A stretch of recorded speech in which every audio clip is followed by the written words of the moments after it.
നമസ്തേ പ്രിയമുള്ള പ്രേക്ഷകർ, ഇവിടെ ചർച്ച ചെയ്യുന്ന ജ്യോതിഷ വിഷയം നിങ്ങളുടെ നാളെ.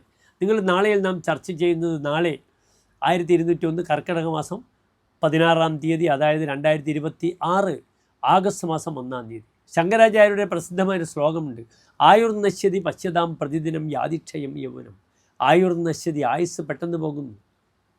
പശ്യതാം പ്രതിദിനം യാതി, ഓരോ ദിവസവും കടന്നു പോകുന്നു. യൗവനം നശിച്ചു പോകുന്നു. ഇന്ന് കാണുന്ന നമ്മളല്ല 10 വർഷം കഴിയുമ്പോഴേ നമ്മൾക്കൊക്കെ വൃദ്ധത്വം പ്രാപിക്കുന്നു, അല്ലേ? അതാണ് ശങ്കരാചാര്യർ പറയുന്നത്.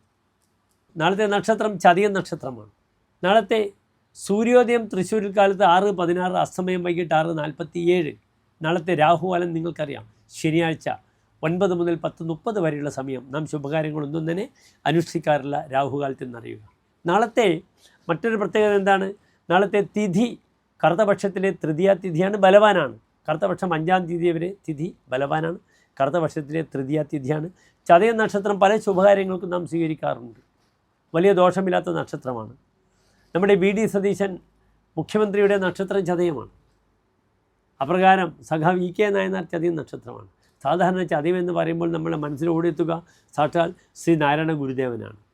ഏതായാലും ചതയം നക്ഷത്രക്കാർക്ക് ഇപ്പോൾ ആ 7.5 ശനിയുടെ ബുദ്ധിമുട്ടുകളും, പ്രത്യേകിച്ച് ഇപ്പോൾ വ്യാഴം 6-ാം ഭാവത്തിലാണ്. ഈ വർഷമൊക്കെ അടുത്ത ജൂൺ മാസം വ്യാഴം 7-ാം ഭാവത്തിലേക്ക് വരുന്നത് വരെ ശ്രീ വി ഡി സതീശൻ, അദ്ദേഹം ധനകാര്യമന്ത്രിയാണ്. ധനപരമായ ധാരാളം ക്ലേശങ്ങൾക്ക് അദ്ദേഹം ചെന്ന് പെടുന്നതാണ്. അദ്ദേഹം പറഞ്ഞ വാക്കുകൾ ശ്രദ്ധിച്ചില്ലെങ്കിൽ തൻ്റെ നിരർത്ഥകമായ വാക്കുകൾ ഉപയോഗിക്കുന്ന പേര് ദോഷവും അദ്ദേഹത്തിന് വരുന്നതാണ് ഈ ഒരു അടുത്ത ജൂൺ മാസം വരെ എന്ന് ശ്രദ്ധിക്കുക. ഏതായാലും എൻ്റെ പ്രിയപ്പെട്ട പ്രേക്ഷകർക്ക് വലിയ ദോഷമില്ലാത്ത ദിനമാണ്. ഇന്ന് നിർബന്ധമായും ചെയ്യേണ്ടത് നാഗപ്രീതിയാണ്. തിരുവാതിര, ചോതി, ചതയം നക്ഷത്രാധിപനായ ഗ്രഹം രാഹുവാകയാൽ നാഗപ്രീതി ചെയ്യണം. സർപ്പക്ഷേത്രത്തിൽ ആയില്യപൂജ, സർപ്പബലി. കേരളത്തിൽ വെളിയിലുള്ളവർക്ക് നവഗ്രഹത്തിൽ രാഹുകേതു അർച്ചന, മഹാസിറ്റികളിലൊക്കെ നവഗ്രഹ ക്ഷേത്രങ്ങളുണ്ട്. എവിടെ മലയാളി ഉണ്ടെങ്കിലും അവിടെ നവഗ്രഹ ക്ഷേത്രം ഉണ്ടാകും. അതിനാൽ അവിടെ രാഹുകേതു അർച്ചന നവഗ്രഹങ്ങൾ ചെയ്യുക. സർപ്പപ്രീതിയിൽ അവശ്യമേവ കരണീയം ആരോഗ്യ പുത്രാപ്തിയെ. നിങ്ങളുടെ ആരോഗ്യത്തിനും സന്താന ശ്രേയസ്സിനും സർപ്പപ്രീതി വളരെയധികം ഉപകരിക്കുമെന്ന് അറിയുക.